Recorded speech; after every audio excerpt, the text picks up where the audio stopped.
તો મહેસાણાથી અહેવાલ આવી રહ્યા છે। મહેસાણાના ધરોઈ ડેમમાં પાણીની આવકમાં વધારો થયો છે।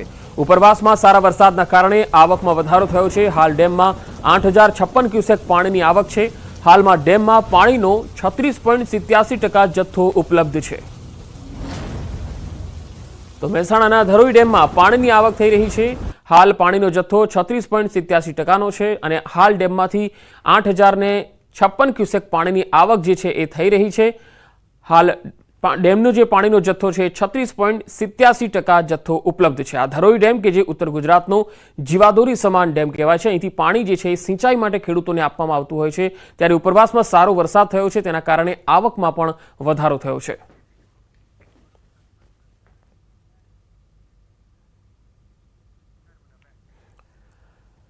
તો વરસાદી માહોલમાં નર્મદાના જંગલો પણ 16 કળાએ ખીલી ઉઠ્યા છે અને એમાં પણ નદી નાળા જંગલની શોભા વધારી રહ્યા છે।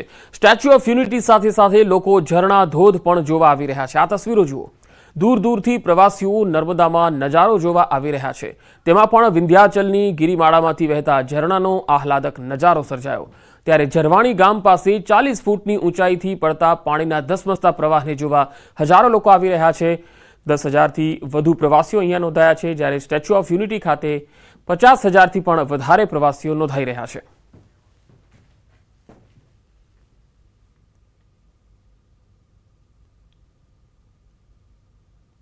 हम सब 12 जनों की टीम अहमदाबाद से आए हैं। हम स्टैच्यू ऑफ यूनिटी के लिए आए हैं हम, और यूनिटी तो कल देख ली, पर ये भी एक ऐसी चीज़ है जो देखे बिना हम नहीं जा सकते हैं और सबको इधर आना ही चाहिए। मैंने 2 दिन यहाँ स्पेशली स्टे लिया and this is my second visit. मैं अपने बच्चों के साथ भी पहले आई थी। मुझे यहाँ की बहुत सारी प्लेसेस है जो बहुत पसंद है। स्पेशली मैं आऊँगी भी आगे बार बार विजिट करने के लिए। જે શહેરવાસીઓ છે, મુંબઈ છે, સુરત છે, વડોદરા છે, અમદાવાદ છે, એ પ્રવાસીઓ છે એ હવે નર્મદા જિલ્લામાં આવતા થયા છે। ખાસ વાત કરીએ તો સ્ટેચ્યુ ઓફ યુનિટી બન્યા બાદ અહીં મોટી સંખ્યામાં પ્રવાસીઓ આવે છે। ત્યારે સ્ટેચ્યુ ઓફ યુનિટીની સાથે સાથે અહીં કેટલાક નદી નાળા અને ઝરણા વહેતા હોય છે। આ નદી નાળા ઝરણાને વહેતા જોવા માટે અનેક પ્રવાસીઓ છે ઉત્સુક હોય છે। આજે નર્મદા જિલ્લાના જે ઝરવાણી ગામ છે, ઝરવાણી વોટરફોલ પર મોટી સંખ્યામાં આજે પ્રવાસીઓ ઉમટી રહ્યા છે। આ ખાસ વાત કરીએ તો જે પ્રવાસીઓ છે જે મજા માણી રહ્યા છે, આમ તો શહેરોમાં સ્વિમિંગ પુલમાં નહાતા હોય છે, પરંતુ અહીં કુદરતી સૌંદર્ય વચ્ચે જે ઝરણાનું જે પાણી હોય છે એની કંઈક મજા જ અલગ હોય છે। આ લગભગ 20 મીટર ઉપરથી પડતું જે ઝરવાણી વોટરફોલ છે, આ વોટરફોલને જોવા માટે અનેક મોટી સંખ્યામાં પ્રવાસીઓ આવે છે, પરંતુ સાથે સાથે અહીંના જે સ્થાનિકો છે એ સ્થાનિકોની રોજગારી પણ અહીં મળી રહે છે।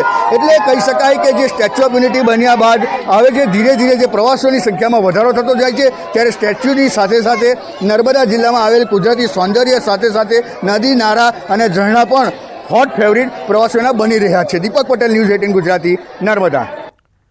અમદાવાદના ખોખરા મહેમદાવાદ વોર્ડમાં વગર વરસાદે પાણી જ પાણી જોવા મળ્યું। સર્વોદય નગર, ગુજરાત હાઉસિંગ બોર્ડ, હાટકેશ્વર, છત્રપતિ શિવાજી મહારાજ પાસે ગટરનું પાણી ઉભરાતા લોકોને હાલાકી વેઠવી પડી। આ તસવીરો જુઓ, રોડ પર પાણી ભરાઈ જવાના દ્રશ્યો સામે આવ્યા। જોકે સ્થાનિકોની રજૂઆતને ધ્યાનમાં રાખીને તંત્રએ કામગીરી હાથ ધરી હતી।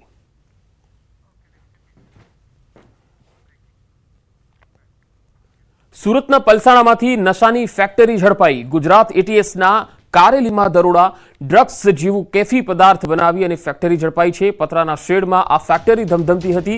રો મટીરિયલ સાથે 2 શખ્સોની અટકાયત કરી છે। રહેણાંક વિસ્તાર વચ્ચે આ સમગ્ર રેકેટ ચાલતું હતું। ગોડાઉન સીલ કરીને વધુ તપાસ ચાલી રહી છે।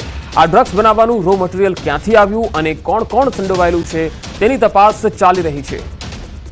તો આ મહત્વપૂર્ણ સમાચાર આવી રહ્યા છે કે પલસાણામાંથી નશાની ફેક્ટરી છે એ પકડી પાડવામાં આવી છે। ગુજરાત એટીએસના કારેલીમાં દરોડા, ડ્રગ્સ જેવું કેફી પદાર્થ બનાવતી આ ફેક્ટરી ઝડપાઈ છે। પતરાના શેડમાં આ ફેક્ટરી ધમધમતી હતી। રો મટીરિયલ સાથે 2 શખ્સોની અટકાયત કરી લેવામાં આવી છે। હજુ પણ કેટલીક અટકાયત થઈ શકે છે। પૂછપરછ પણ ચાલી રહી છે। રહેણાંક વિસ્તાર વચ્ચે આ સમગ્ર રેકેટ ચાલતું હતું।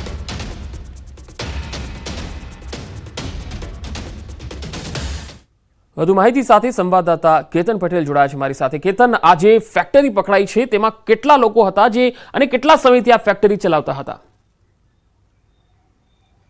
પંકજ, ચોક્કસથી વાત કરું તો સુરત જિલ્લાના પલસાણા તાલુકાના ઇન્ટિરિયર ગામ છે જે કારેલી ગામ, ત્યાં એટીએસે ગઈકાલે 10-11 કલાકે રાત્રિના મોડા સમય દરમિયાન આ જે દરોડા પાડ્યા હતા અને ખાસ કરીને દરોડા પાડતાની સાથે ફેક્ટરી અંદર જે 2 જેટલા કામદારો કામ કરતા હતા એમાં નાસભાગ મચવા પામી હતી, પરંતુ આ એટીએસના 40 જેટલા પોલીસ કોન્સ્ટેબલો સાથે આ એક મોટી રેડ કરવામાં આવતા હાલ જે ઘટના સ્થળેથી કેમિકલ પાવડર જે એમડી ડ્રગ્સ બનાવવાનું જે એફએસએલ દ્વારા પણ પુષ્ટિ કરવામાં આવી છે કે આ જે રો મટીરિયલ છે એમાંથી એમડી ડ્રગ્સ બનાવે છે, એમડી ડ્રગ્સની ફેક્ટરી ઝડપી પાડવામાં આવી છે। ખાસ કરીને વાત કરવામાં આવે તો જે બે આરોપી જે ઝડપી પાડ્યા છે એટીએસે, એમાંથી એક આરોપી સુરતનો હોવાનું બહાર આવ્યું છે, તો બીજો એક આરોપી યાદવ સરનેમનો હતો, એ ભાગેલું હતો અને ભાગી ગયો હતો। એને વાપી અને દમણ વચ્ચેથી રાતોરાત એટીએસની ટીમે ઉપાડી લીધો છે અને અટકાયત પણ કરી છે। ખાસ વાત તો એ છે કે આજે રહેણાંક વિસ્તાર અને ભરવાડ વસાહત વિસ્તાર હોય અને પોલીસ ત્યાં સ્પોટ ઉપર પહોંચે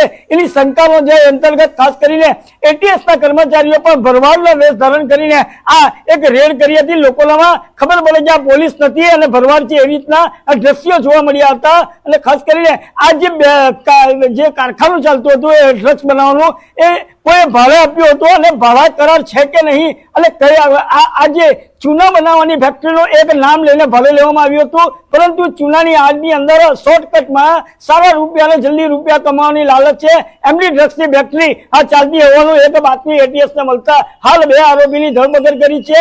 4 જેટલા મોટા પેકિંગો એટીએસની ટીમે એમડી ડ્રગ્સના જપ્ત કર્યા છે, તો એ ડ્રગ્સની કિંમત અંદાજિત 42 થી 44 કરોડ રૂપિયા જેટલી પણ થવા જાય છે। ખાસ કરીને એફએસએલની ટીમે ઘટના સ્થળ પર જ જે સાબિત કરી દીધું હતું કે આ એમડી ડ્રગ્સ છે એ ચોક્કસપણે એટીએસે એ દિશામાં તપાસ કરીને જી કેતન, આભાર સમગ્ર માહિતી આપવા માટે।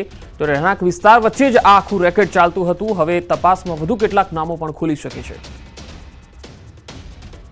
ગુજરાત એટીએસને બાતમીના આધારે સુરત જિલ્લાના પલસાણા તાલુકાના કારેલી ખાતે આ ડ્રગ્સ બનાવતી ફેક્ટરીનો જે રેડ કરવામાં આવી હતી દ્રશ્ય બતાવવાનો પ્રયાસ કરી છે। હાલ ગુજરાત એટીએસની ટીમે જે સુરત જિલ્લાના પલસાણા તાલુકાના કારેલી ખાતે જે એમની ડ્રગ્સ બનાવતી ફેક્ટરી હોવાની બાતમી મળતાની સાથે જ ઉચ્ચ અધિકારીઓ સહિત આ ફેક્ટરી છે, ફેક્ટરીની અંદર રો મટીરિયલ સહિત લિક્વિડ અને પાવડર સહિતનો માલ હાલ જપ્ત કરી અને સાથે 2 આરોપીની પણ ધરપકડ કરવામાં આવી છે। વધારેનો કરોડોનો માલ હોવાની પણ હાલ શક્યતાઓ વર્તાઈ રહી છે।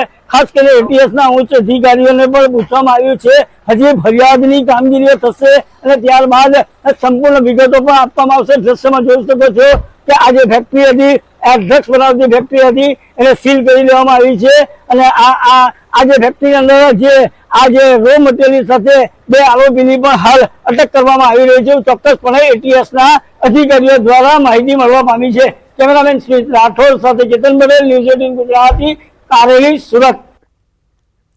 ગાંધીનગરમાં અકસ્માતનો બનાવ સીસીટીવીમાં કેદ થયો। રોડ સાઈડ ચાલતા શિક્ષિકાને માર મારી ટક્કર માર્યો હતો, એ કારે ટક્કર મારી હતી। દહેગામનો આ બનાવ છે, દહેગામની નહેરુ ચોકડી પાસેનો આ બનાવ છે। શિક્ષિકાને કાર ચાલકે પાછળથી